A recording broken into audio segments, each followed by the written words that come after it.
Hello, welcome again to Living English. Today we're looking at ways of giving praise and again at giving instructions. In the last episode of Sisters and Brothers, Anne was having dinner with Sarah's family. Today they are just finishing their meal.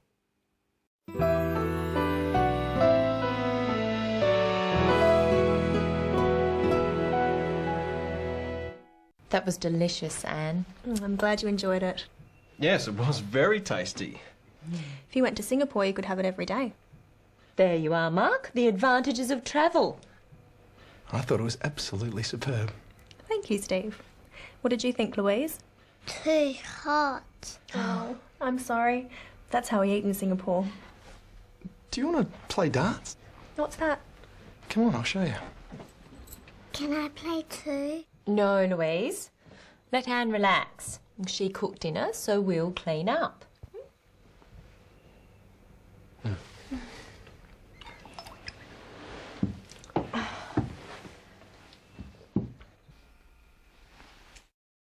have to hold it like this. Gently. Like this. Look where you want the dart to go and throw it, but not too hard. It's pretty good for a beginner.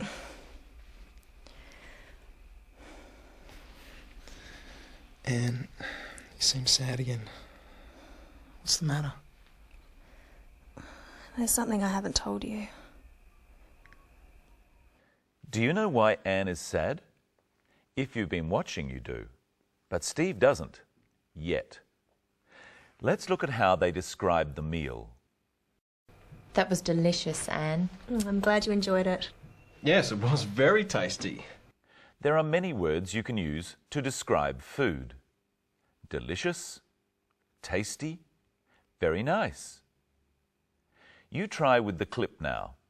That was delicious.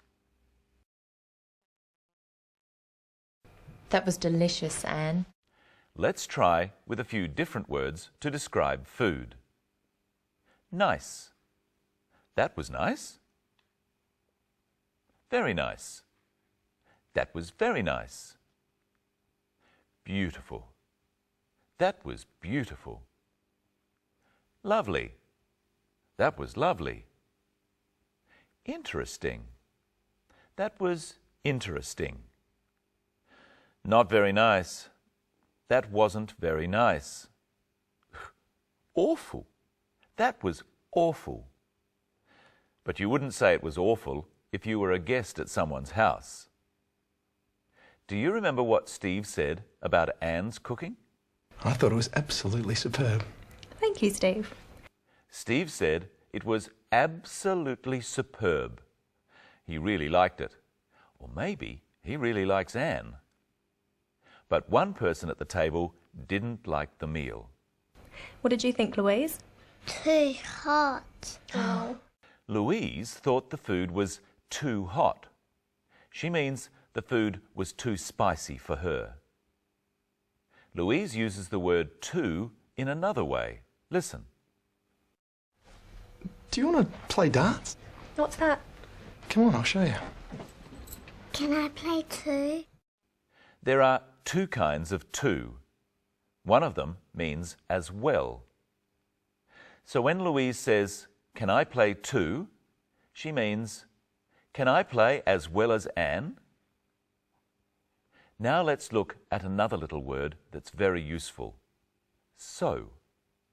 Listen to how the word is used here. Can I play too? No, Louise. Let Anne relax.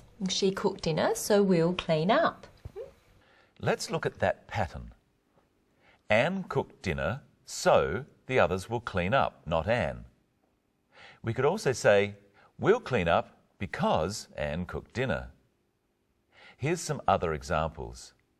Try using so instead of because. We won't go out because it's raining. It's raining. It's raining, so we won't go out. I've got to go because it's late. It's late. It's late, so I've got to go. I'll buy this coat because I like it. I like this coat. I like this coat, so I'll buy it. And here's Michelle. Hello, Michelle. Hello, Brenton. Hello, everyone. What are you going to show us today? How to explain the rules of a game to someone. In the story, Sarah's brother Steve shows Anne how to play a game called darts. Let's watch again to see how he does it. You have to hold it like this, gently, yeah, like this. Look where you want the dart to go and throw it, but not too hard.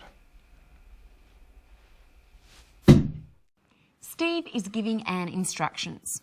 He's telling her what to do to play the game and what not to do.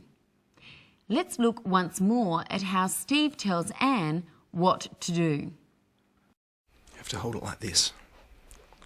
He says, you have to hold it like this.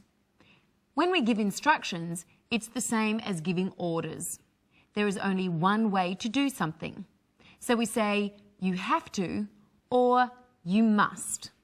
Let's teach Brenton a game. What game? It's called pick up sticks. What do I have to do? Well, you have to hold the sticks firmly in your hand. Okay. Then you have to let them fall. There they go. Then you have to pick up as many sticks as you can. That's easy. You mustn't move any of the other sticks. That's not so easy. You must be very careful. That one. That one. Easy. Now it gets tricky. Got that one. Very good.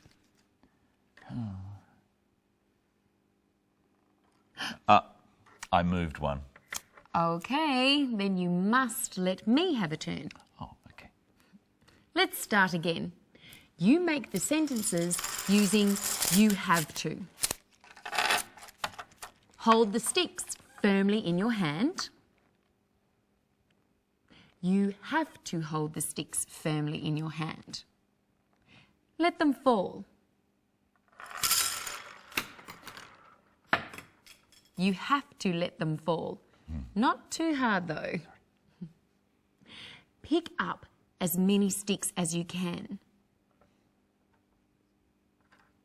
You have to pick up as many sticks as you can. Now try some using must. Be very careful. You must be very careful. Let me have a turn. You must let me have a turn. And there were some things I couldn't do. We can use mustn't. Let's try with mustn't. Move any of the other sticks. You mustn't move any of the other sticks.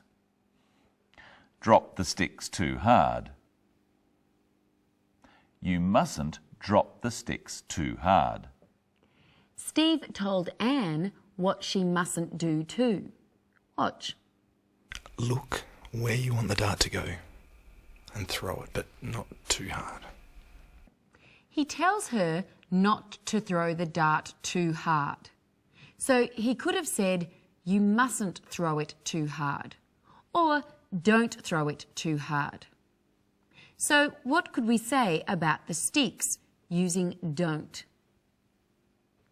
Let them move. Don't let them move. Pick them up yet. Don't pick them up yet. Let's look one more time at Steve talking to Anne about the darts. Look where you want the dart to go and throw it, but not too hard. He says, look where you want the dart to go and throw it. Let's look at this sentence. Look where you want the dart to go. Who is Steve talking to? He's talking to Anne. But he doesn't say Anne, and he doesn't say you. There is no subject. That's because it's an instruction or command. Steve is telling Anne what she must do. Giving commands or instructions is always to the second person, or you. But we leave out the word you. So my instructions to Brenton for pick-up sticks can just be, hold the sticks in your hand. Let them fall. Pick them up without moving the others. Where else do we find instructions? With things you buy, they often have instructions. Let's look at the instructions for this electric kettle. The first instruction says, fill with desired amount of water. That is, put the amount of water you need into the kettle. The second instruction says what not to do. Do not fill past maximum water level mark. That means don't put too much water in. The third instruction says, plug kettle into power outlet. In instructions, some words are often left out. So instead of plug the kettle into a power outlet, the and a are left out. The same with the next one. Turn power on instead of turn the power on. Which words are left out in the last instruction? To this. The full sentence should be turn the switch on the kettle to on. In conversation, we never leave these words out. So what is time? You mean what is the time? Okay. It's time to say goodbye to the audience. And time to see today's episode of Sisters and Brothers once again. Goodbye. See you later. That was delicious, Anne. I'm glad you enjoyed it. Yes, it was very tasty. If you went to Singapore, you could have it every day. There you are, Mark. The advantages of travel. I thought it was absolutely superb. Thank you, Steve. What did you think, Louise? Too hot. Oh, I'm sorry. That's how we eat in Singapore. Do you want to play darts? What's that? Come on, I'll show you. Can I play too? No, Louise. Let Anne relax. She cooked dinner, so we'll clean up. You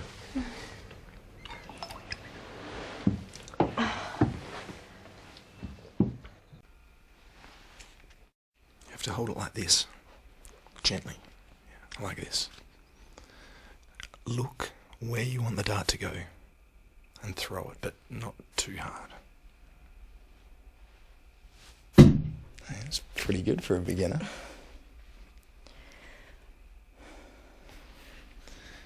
And you seem sad again. What's the matter? There's something I haven't told you.